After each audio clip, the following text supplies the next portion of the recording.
I still remember the exact moment I decided to throw away my perfect life.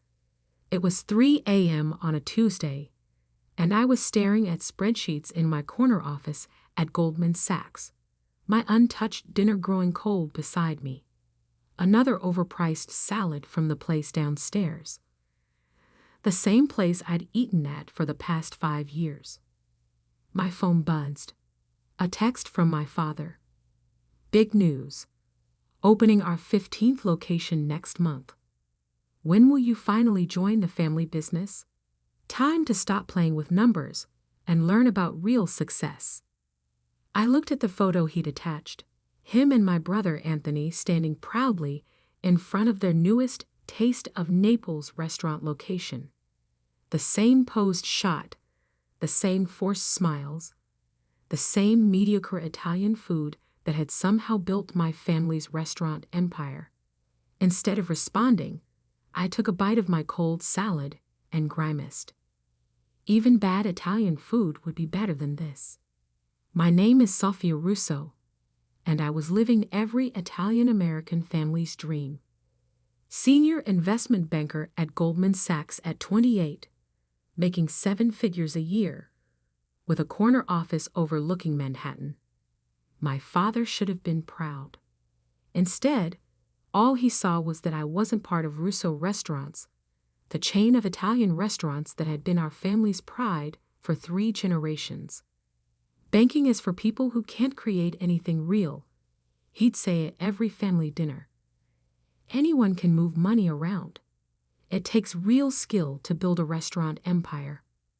What he never understood was that I did know about food. Real food, not the mass-produced pasta and sauce that made our family rich.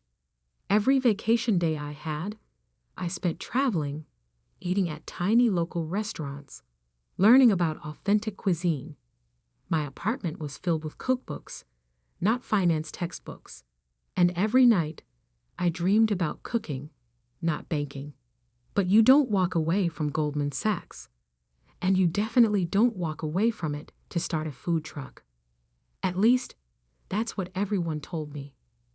That night, something inside me snapped.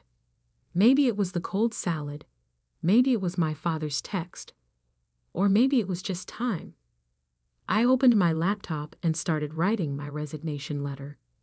The next morning, I walked into my boss's office before the markets opened. "You're what?" Jake stared at me like I'd grown a second head. "Sofia, you're on track for partner. 2 more years tops." I placed my resignation letter on his desk. "I'm opening a food truck." He started laughing, then stopped when he saw my face. "You're serious? You want to leave Goldman Sachs to sell hot dogs?" Not hot dogs, real Italian food. The kind my grandmother used to make before my father turned our family recipes into frozen pasta sauce. Jake leaned back in his chair, running a hand through his graying hair. "Look, if this is about money, it's not about money." I cut him off. "It's about creating something real." As I walked out of his office, my phone started buzzing. News travels fast on Wall Street, and by the time I reached my apartment, my father was already calling. "Have you lost your mind?" His voice boomed through the speaker. "I just got a call from Arthur Goldman himself. A food truck? You're throwing your life away." I let him rant, walking into my kitchen where my grandmother's handwritten recipe book sat on the counter. I'd spent years collecting her recipes, testing them in secret, perfecting them while my family thought I was working late at the office. "Are you even listening to me?" my father demanded. "Yes, Papa, I hear you. But for once, I need you to hear me." I opened the recipe book to her signature dish, pasta alla nonna, made with a sauce that took 3 days to prepare. I'm not throwing my life away. I'm choosing my own path. By becoming a street vendor? Your brother runs 5 restaurants by himself. We have 15 locations. We're opening 3 more this year. That's success. No, That's mass production. When was the last time you actually cooked anything, Papa? When was the last time you made Nana's recipes the way she taught us? Silence. Then, times change.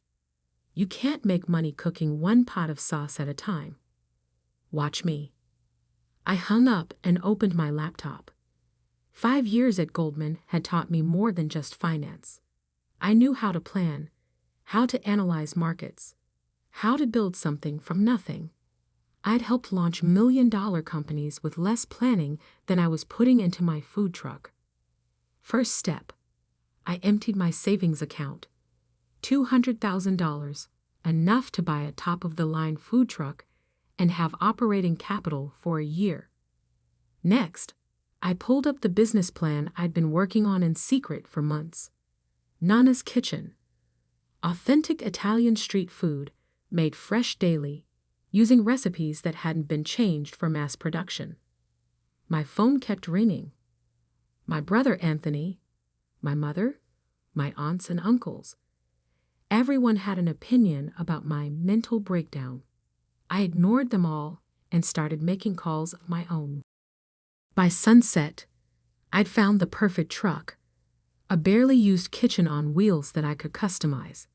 By midnight, I'd secured all the necessary permits and licenses, and by dawn, I'd mapped out every food truck location in Manhattan, analyzing foot traffic patterns, lunch crowds, and competition.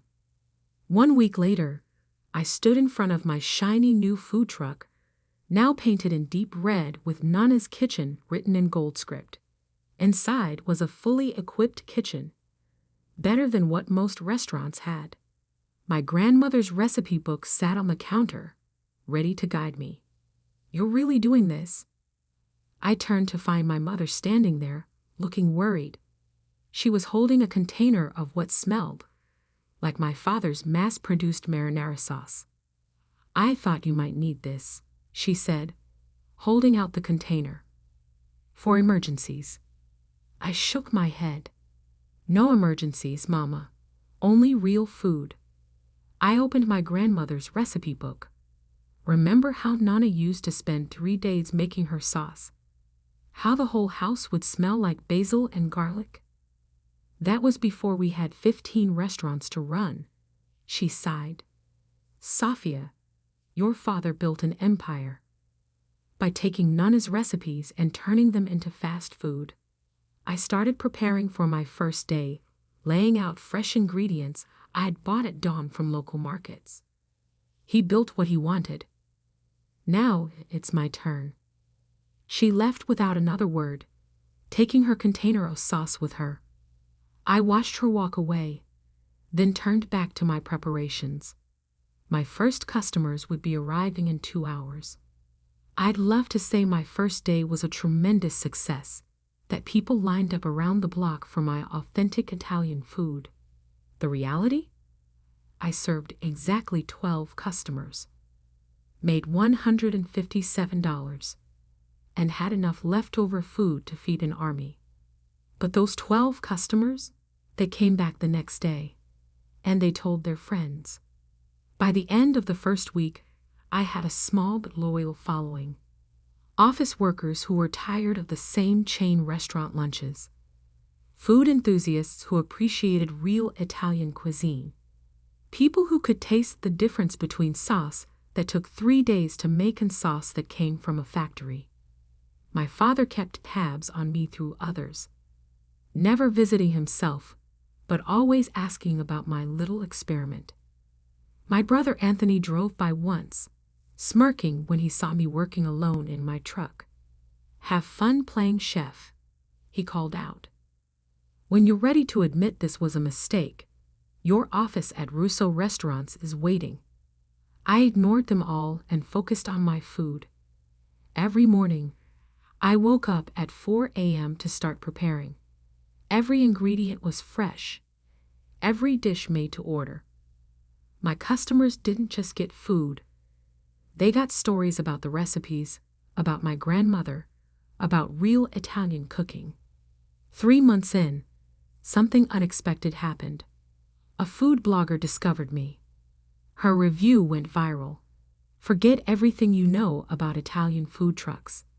Forget everything you know about Italian restaurants. Nana's Kitchen is serving the most authentic Italian food in New York, and they're doing it from a truck.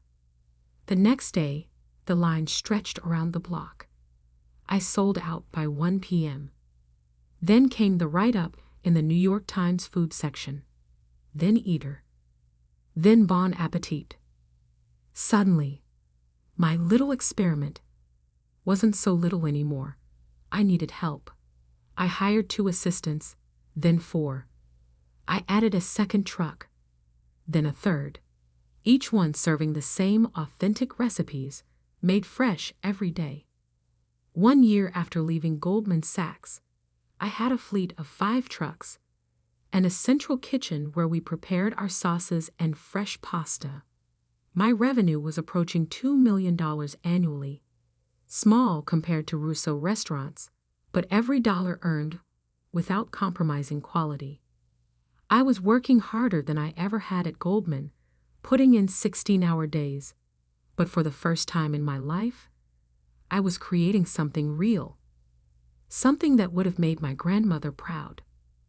Then came the day that changed everything.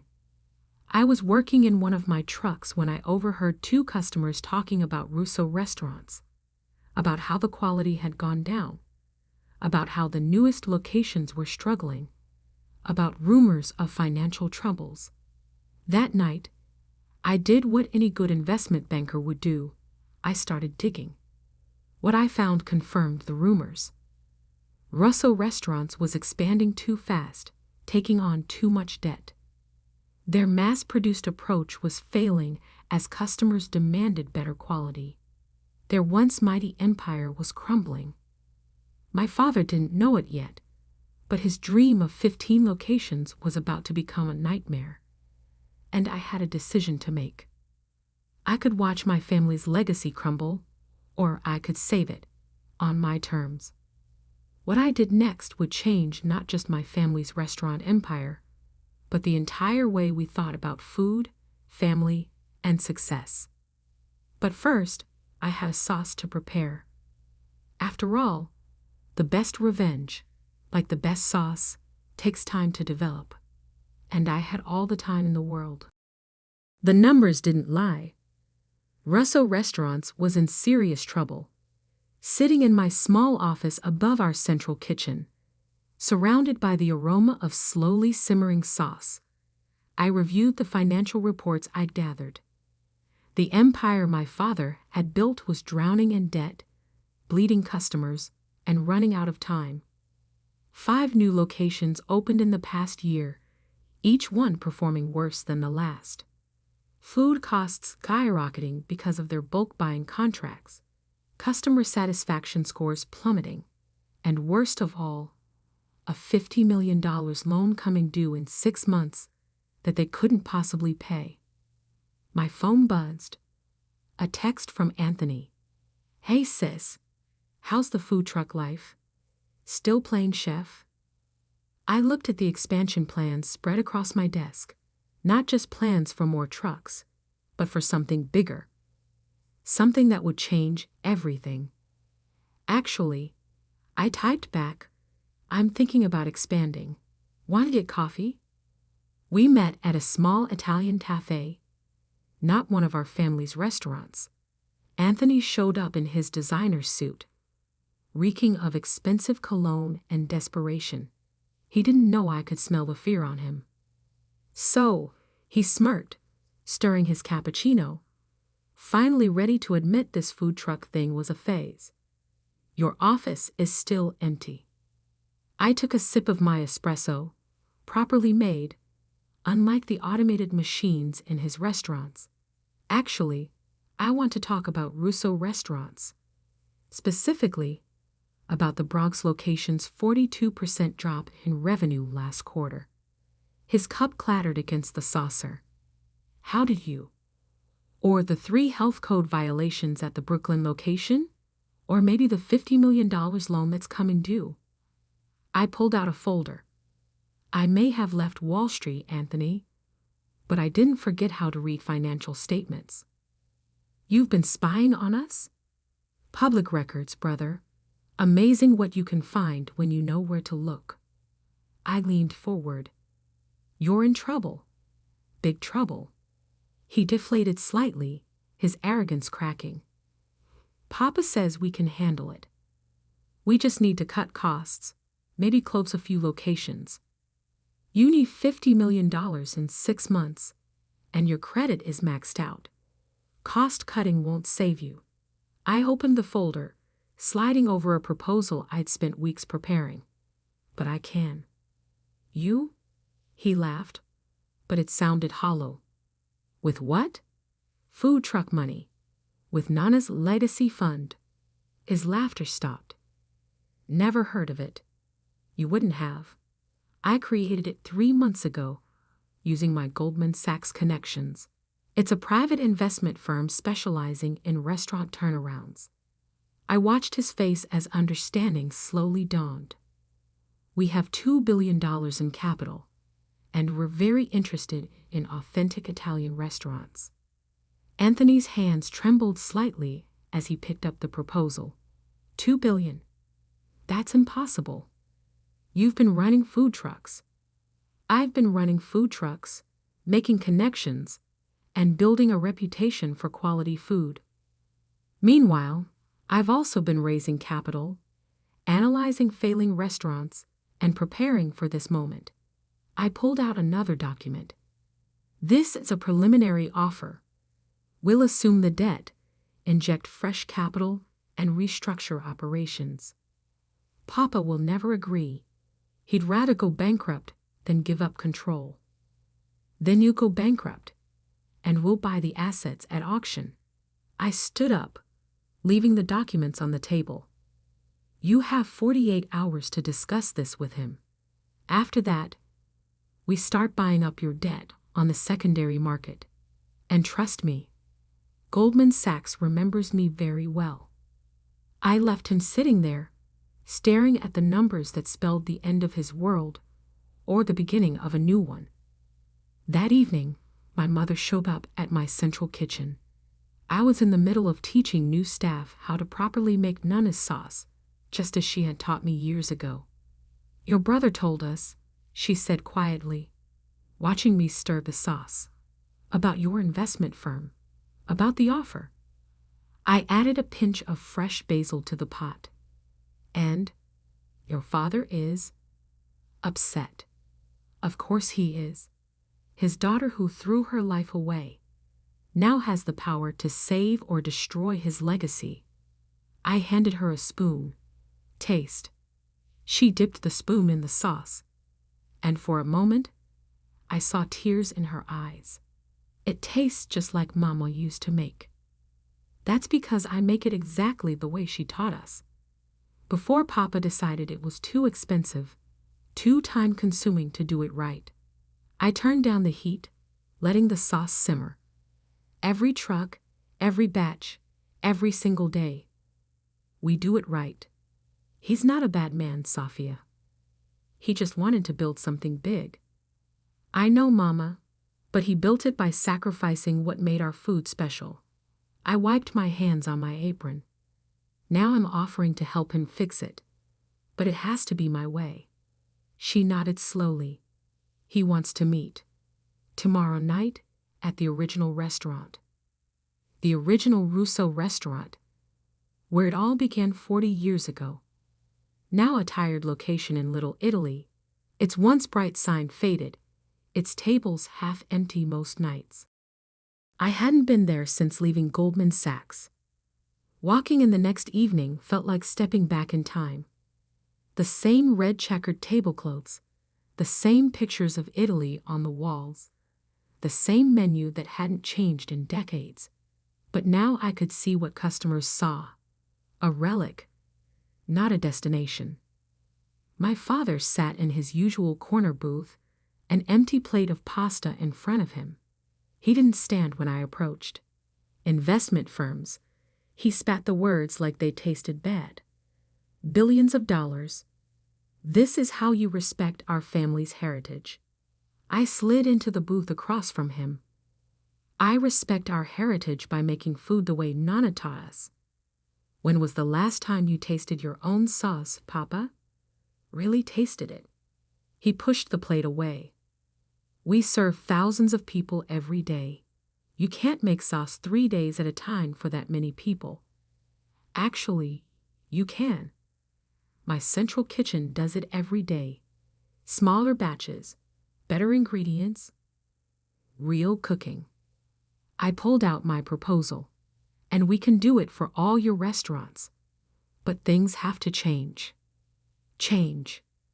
You want to destroy everything I built. No, I want to save it. But not just the restaurants. I want to save what made us special.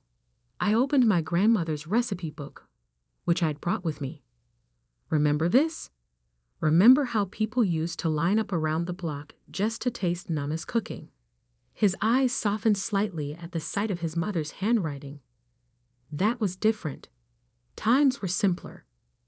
People still want real food, Papa. They're tired of mass-produced meals and artificial flavors. Look at my trucks. Lines every day, selling out by lunch. And we charge more than your restaurants because people will pay for quality. He was quiet for a long moment, staring at the recipe book. The loan, he finally said, comes due in 6 months. You've tried every bank in the city. No one will refinance. I laid out the numbers. You're losing money on every new location.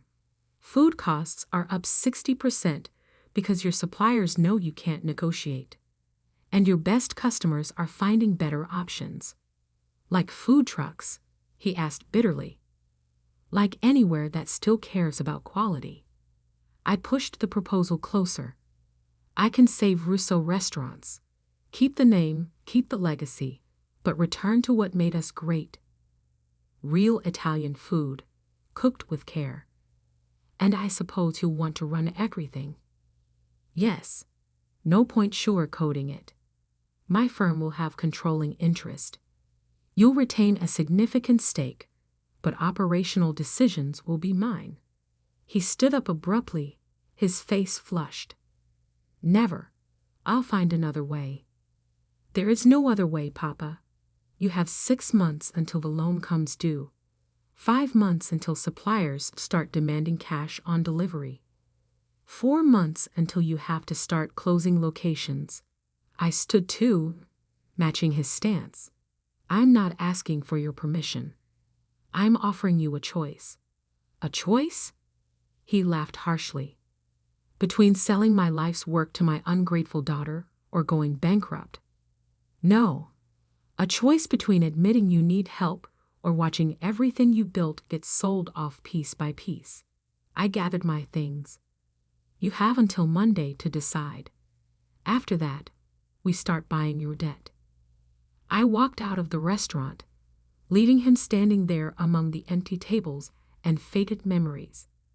Outside, one of my food trucks was parked nearby, the evening shift, serving dinner to a long line of customers. The next few days were silent. No calls from my father. No texts from Anthony. But I knew they were running the numbers. Realizing what I already knew, they had no choice.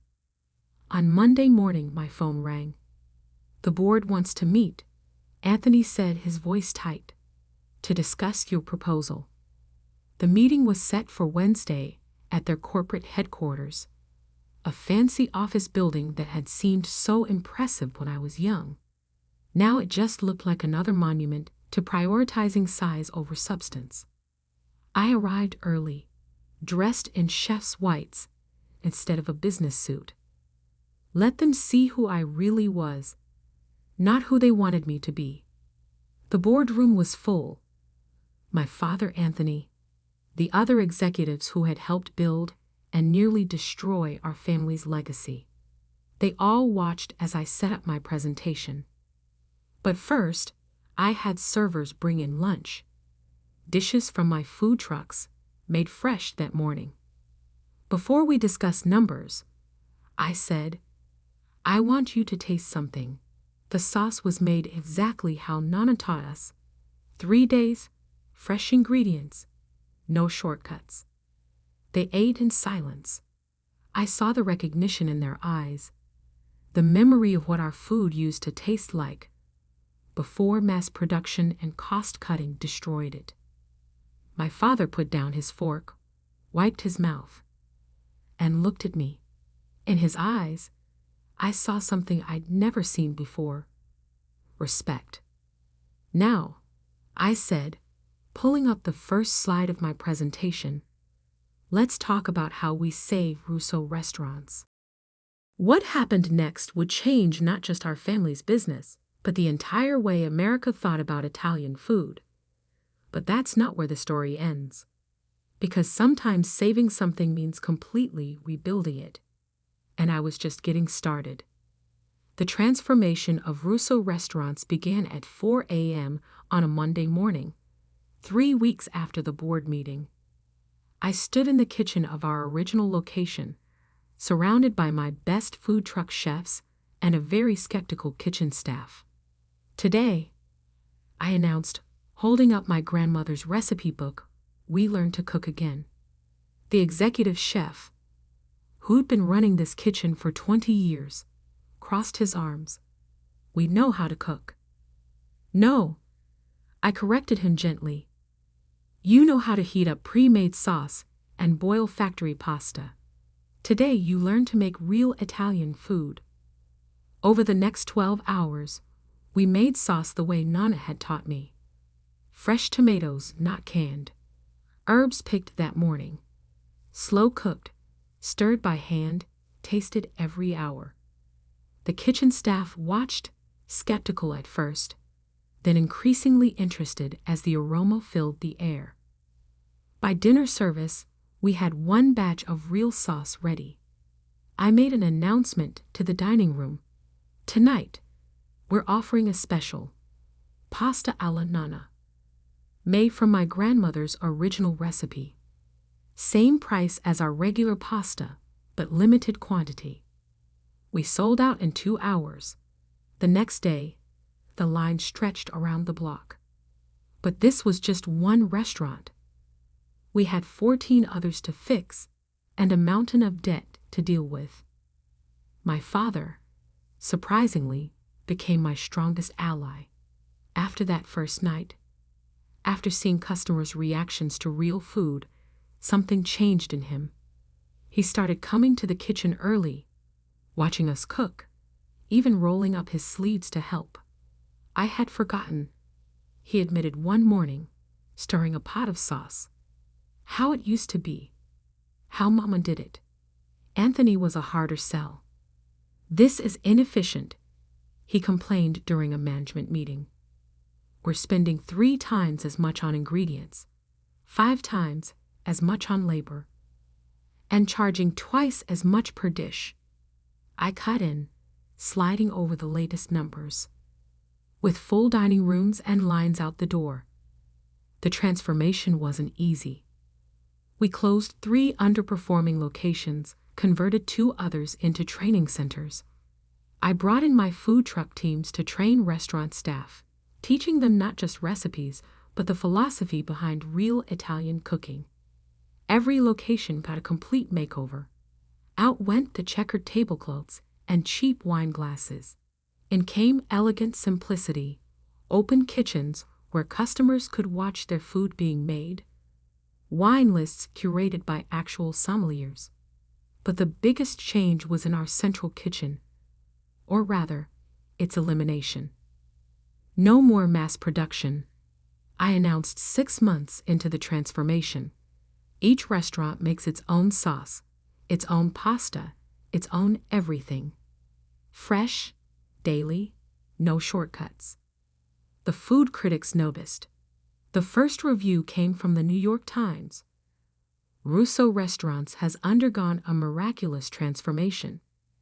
What was once a chain of mediocre Italian restaurants has become a collection of authentic trattorias, each offering food that would make any Italian grandmother proud. Michelin stars followed. First one restaurant, then another. Our prices went up, but customers didn't complain. They were getting real food, cooked with care and passion. 1 year after taking control, we had fewer locations, but triple the revenue. The debt was paid off. Our suppliers were happy, and our staff turnover had dropped to nearly zero. Turns out people like working in kitchens that actually cook. But the real moment of triumph came during Sunday dinner at my parents' house. For the first time in years, the whole family was gathered around the table. My mother had cooked, really cooked, not just heated up pre-made food. "I have something to show you," my father said after dinner. He led me to his study, where a new frame hung on the wall next to his business awards. Inside was a food truck permit, my original one, from when I first started. "I was wrong," he said quietly, "about everything, about you." I hugged him, smelling the familiar scent of garlic and basil that now clung to his clothes just like it had clung to Nana's. "We were both right, Papa. You built something big. I just helped make it good again." 2 years after the takeover, Russo Restaurants had become Russo and Daughter, my condition for the final rebranding. We had 10 locations, each one unique, each one excellent. The waiting list for dinner reservations was months long. My food trucks? Still running, still popular. I kept them as our research and development kitchens, testing new recipes, training new chefs, keeping us connected to the streets where real food culture lags. Anthony finally came around when he realized that quality meant both better profits and more respect in the food world. He now runs our chef training program, teaching new cooks the difference between making food and making memories. Last month, a young chef from our newest location asked me why we spend so much time and money doing things the hard way. I took her into the kitchen, showed her how to stir the sauce, just like Nana taught me. "Feel that?" I asked as she stirred. "That's not just sauce. That's tradition. That's family. That's love." She nodded, understanding, filling her eyes as the aroma of slowly simmered tomatoes and fresh herbs surrounded us. Later that evening, I found my father in the same kitchen, teaching another young chef how to make pasta by hand. His sleeves were rolled up, flour dusting his once immaculate suit. "You know," he said when he saw me, "I spent 30 years trying to make this business bigger. You spent 2 years making it better." I picked up a handful of flour, felt its texture, just like Nana taught me. "Why not both?" He smiled, really smiled, the way he used to when I was little and helped him in the kitchen. Why not both indeed? We're expanding again, but differently this time. Each new location has to earn its right to exist by maintaining our standards. No shortcuts, no compromises, no mass production. Every sauce made fresh, every pasta rolled by hand, every dish cooked with pride. The investment firm that started it all. Still going strong, still transforming restaurants, still proving that quality and profit can coexist. But that's not what I'm most proud of. Last week, I found my grandmother's recipe book in the kitchen of our original location. It was open to her sauce recipe, the pages stained with tomato and oil, the way a well-used cookbook should be. But it wasn't just her handwriting anymore. There were notes in the margins from our chefs, little tweaks and observations, the recipe evolving while staying true to its roots. That's when I knew we'd succeeded, not because of the awards or the profits or the waiting lists, but because we'd created something my grandmother would have been proud of. My father joined me in the kitchen that evening, putting on an apron like he does every day now. "Ready to make the sauce?" he asked. I smiled, reaching for the tomatoes. "Always, Papa, always." The food trucks still park outside our restaurants sometimes, a reminder of where this revolution started. And every morning, when I smell the sauce starting to simmer, I think about that scared girl who left Wall Street with a dream of doing food right.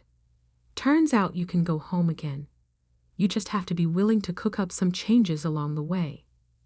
Last night, a food critic asked me if I ever regret leaving Wall Street.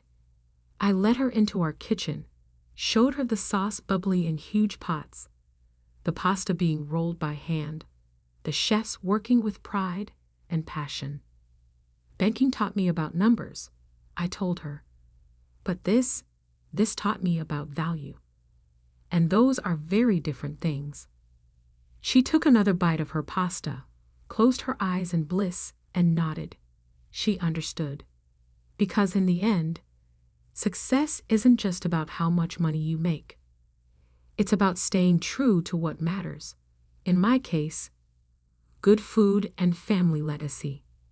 Sometimes those things seem to conflict, but with enough determination, and maybe a food truck or two, you can find a way to make them work together. Now, if you'll excuse me, I have some sauce to stir. After all, the best traditions are the ones you practice every day. And somewhere, I know, Nana is smiling. I always knew I wanted to be a doctor. Even as a little girl, while other kids played with dolls and toy cars, I was fascinated by my father's medical textbooks. Dad was a general practitioner in our small Connecticut town, and Mom ran his office. They had big dreams for me, just not the ones I chose. Sophia, my mother would say, smoothing her perfectly pressed skirt, medicine is changing. It's not what it used to be. You need something more reliable. I'm Dr. Sophia Chen now, one of the country's leading transplant surgeons. But back then, I was just their disappointing daughter who refused to follow their carefully laid plans. The problem started during my senior year of high school. I had been accepted to Johns Hopkins University's pre-med program, my dream school, with a partial scholarship. But my parents had other ideas. Business school, Dad announced one evening over dinner. Your cousin Marcus is making 6 figures right out of college in finance. That's the future. But Dad, I want to be a doctor, like you. He set down his fork, his face hardening. Being a doctor isn't what it used to be, Sophia. Insurance companies, paperwork, lawsuits. I want better for you. What they really wanted was for me to join United Capital, the investment firm where my uncle was a partner. They had it all planned out. I would get my MBA, work my way up through the company, and eventually take over my uncle's position. It's all arranged, Mom said, sliding a university brochure across the table. Your uncle has already spoken to the admissions office at Wharton. With our connections, you're guaranteed a spot. I pushed the brochure away. I don't want to work in finance. I want to save lives. Save lives. Mom scoffed. Do you know how many doctors are drowning in student debt?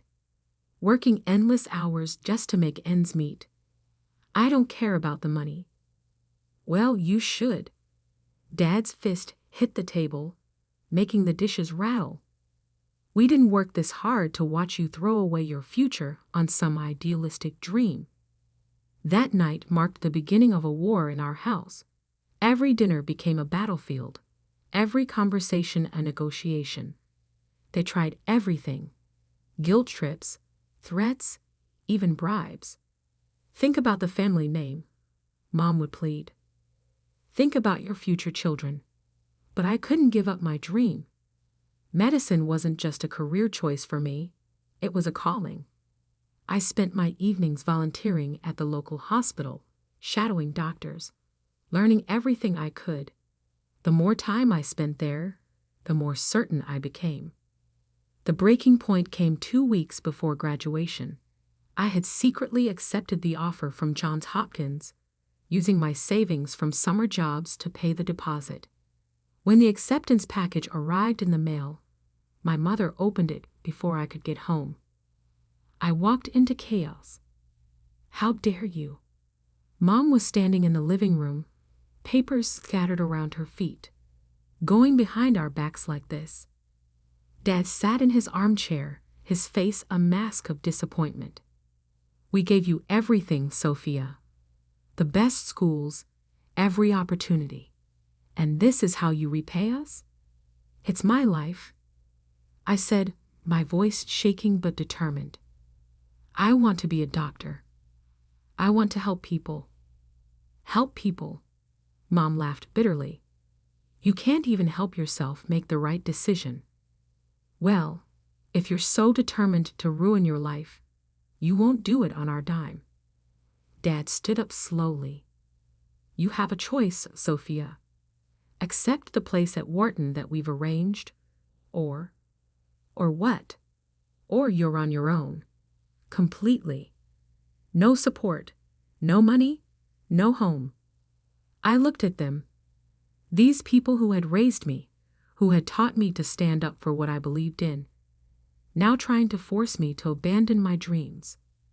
Then I guess I'm on my own. The next few hours passed in a blur.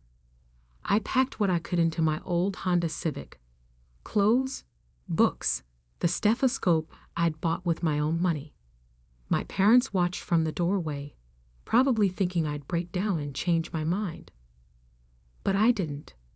"If you drive away now," Mom called out as I started the car, "don't bother coming back."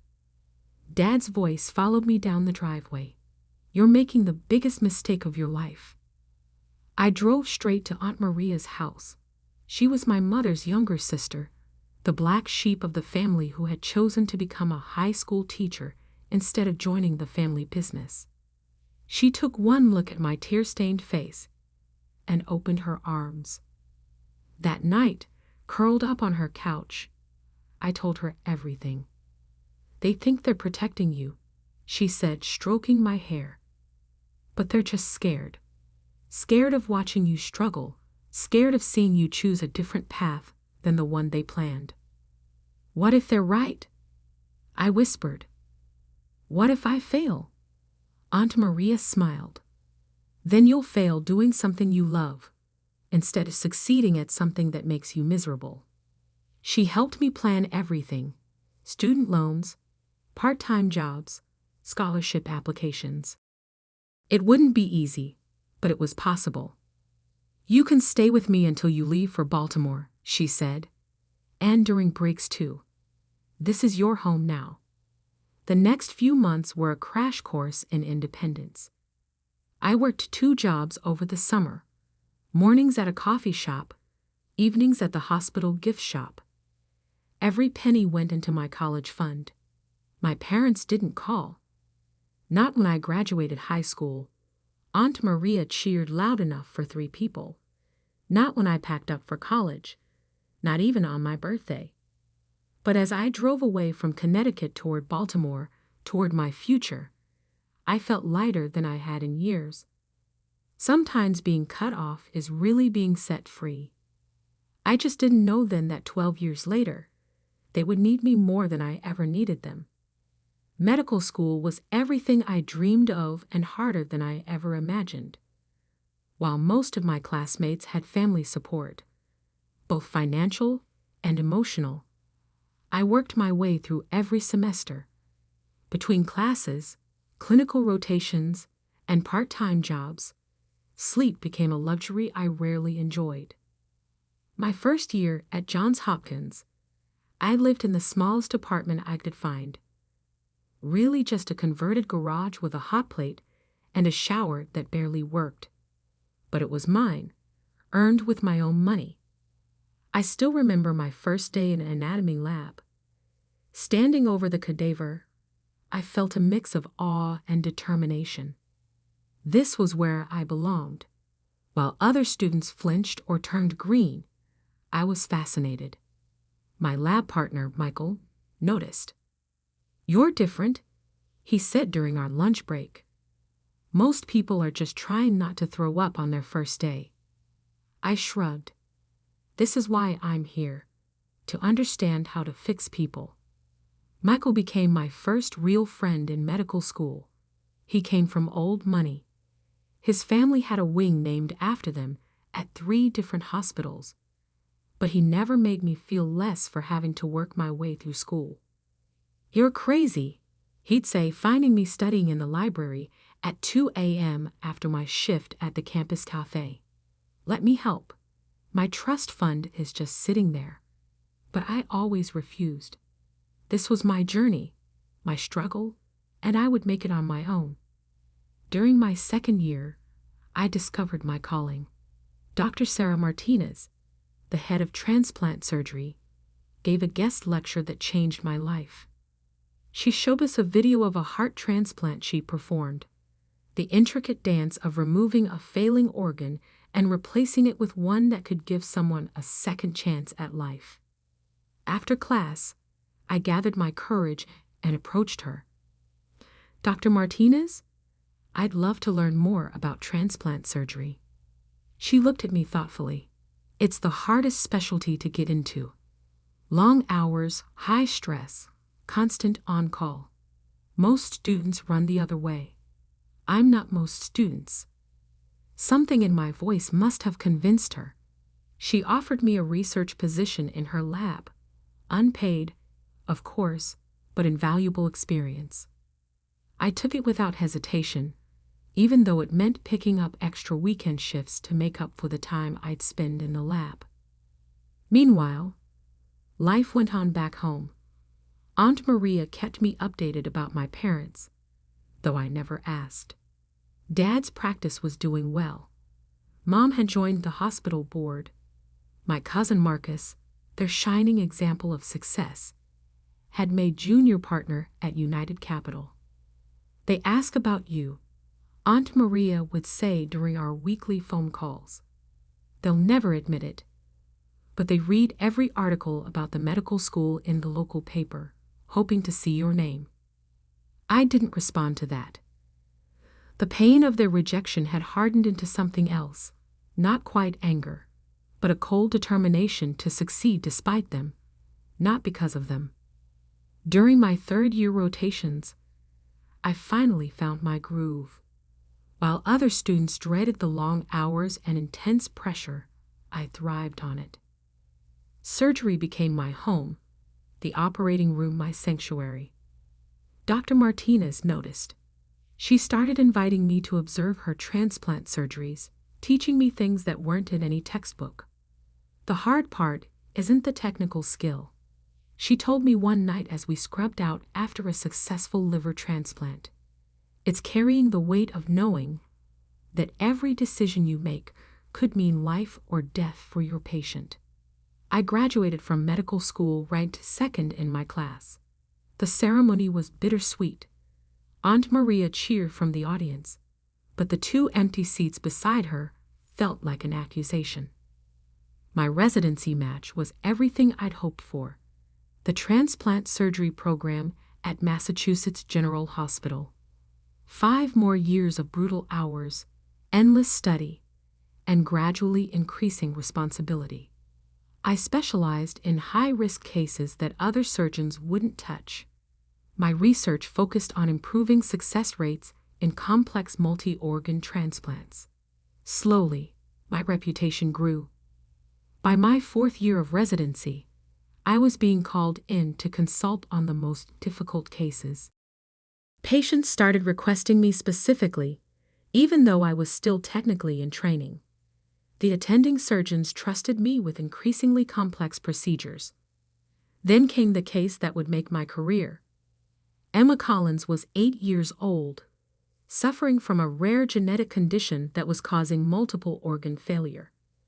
She needed a combined heart-liver transplant, a procedure so complex that most hospitals wouldn't even attempt it.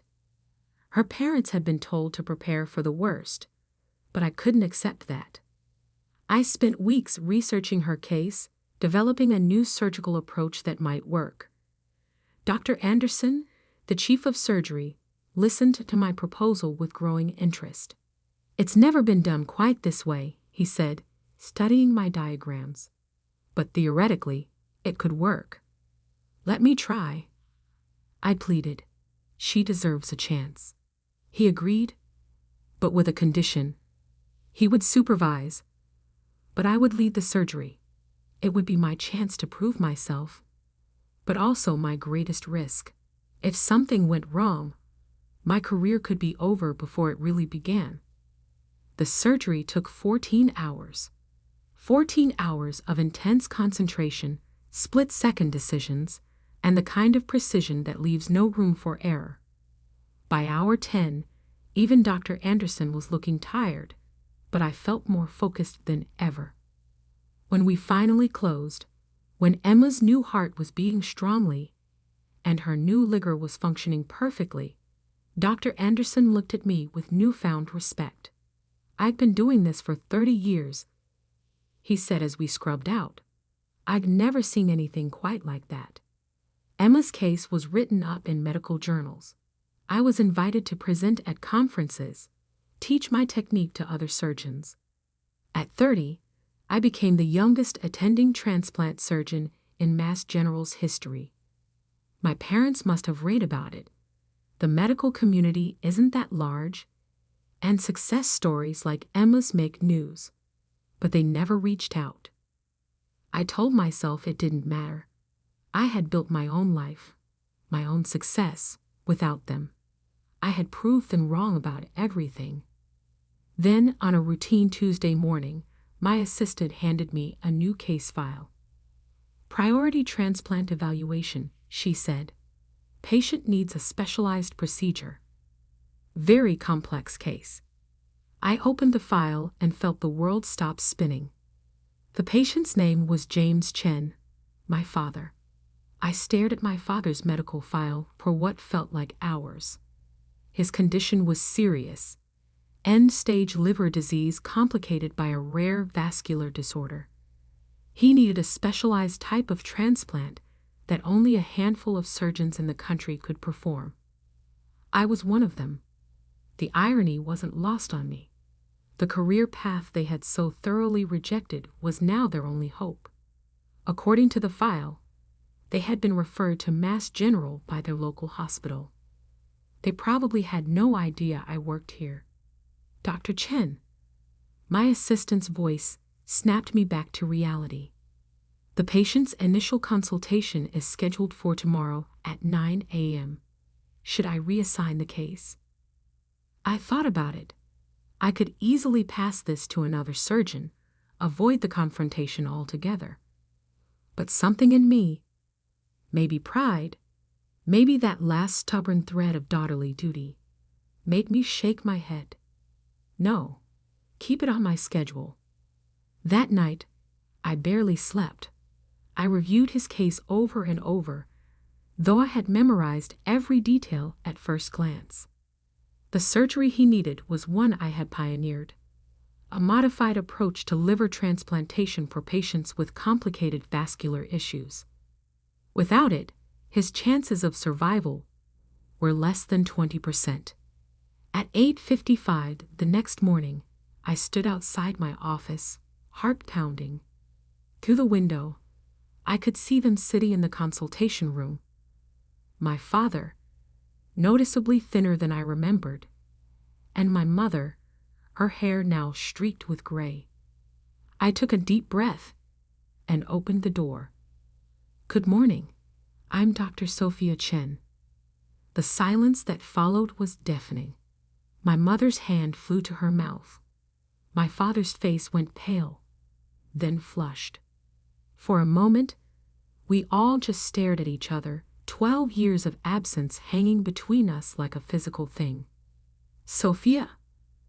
My mother's voice was barely a whisper. Hello, Mom. I kept my voice professional as I sat down behind my desk. I've reviewed your case thoroughly, Dad. The situation is serious, but there are options we can discuss. You're the specialist they referred us to. My father sounded dazed.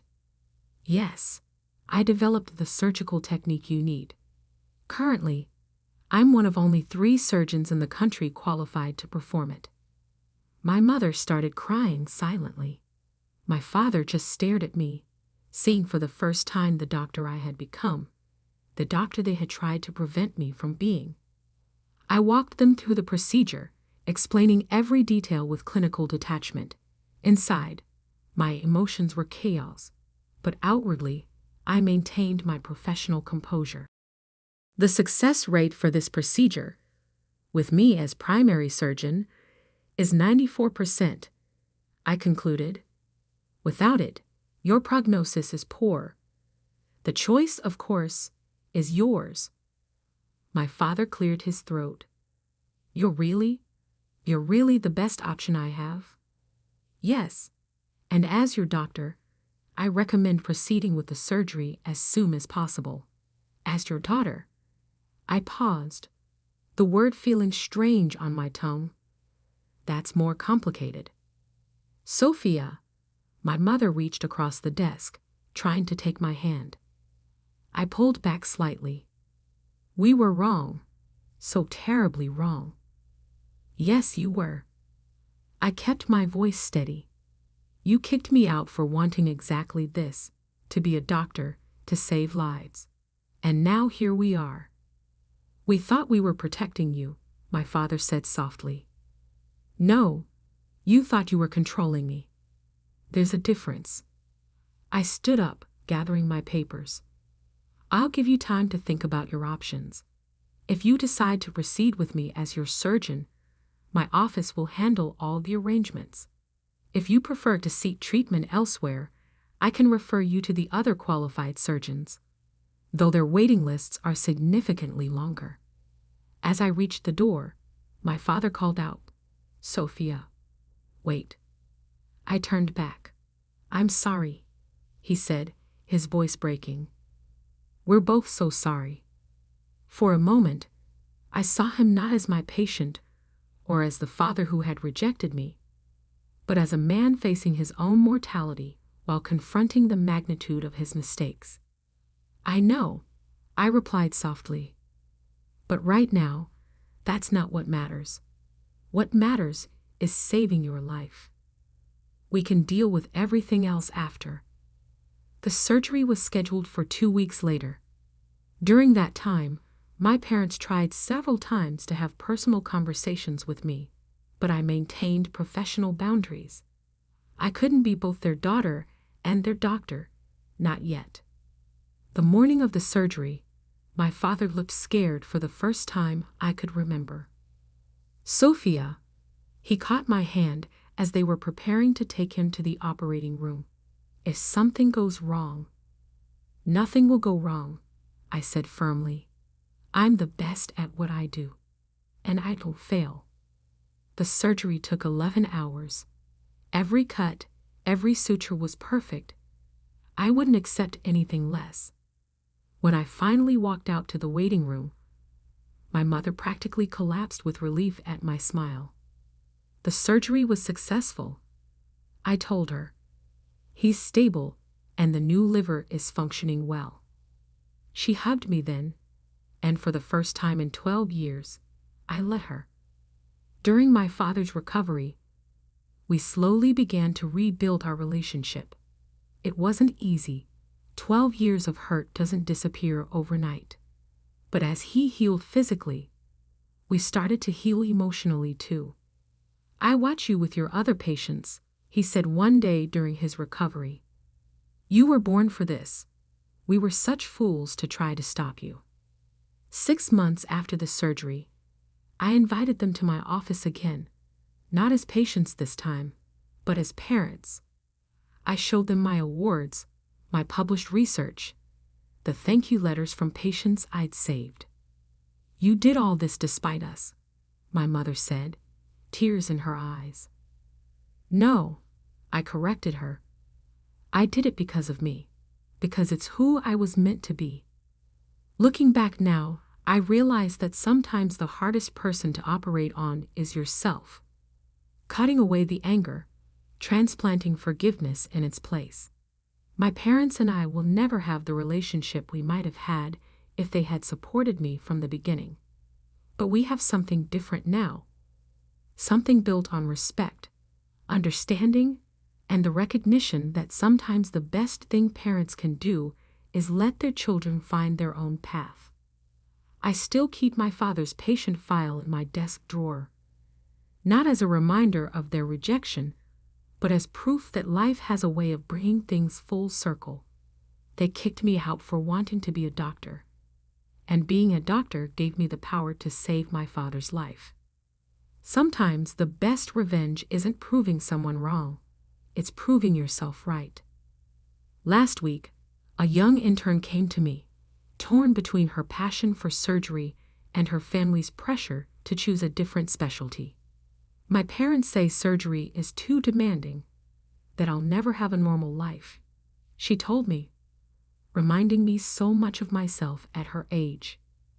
I shared my story with her, showing her that sometimes the hardest path is the right one, because that's the real legacy I want to leave, not just as the surgeon who pioneered new techniques or saved countless lives, but as someone who proved that you should never let anyone else define your dreams. Even now, when I stand in the operating room preparing to save another life, I think about that 18-year-old girl who drove away from home with nothing but a dream. She was right all along. Sometimes being cut off is the first incision in becoming who you're meant to be.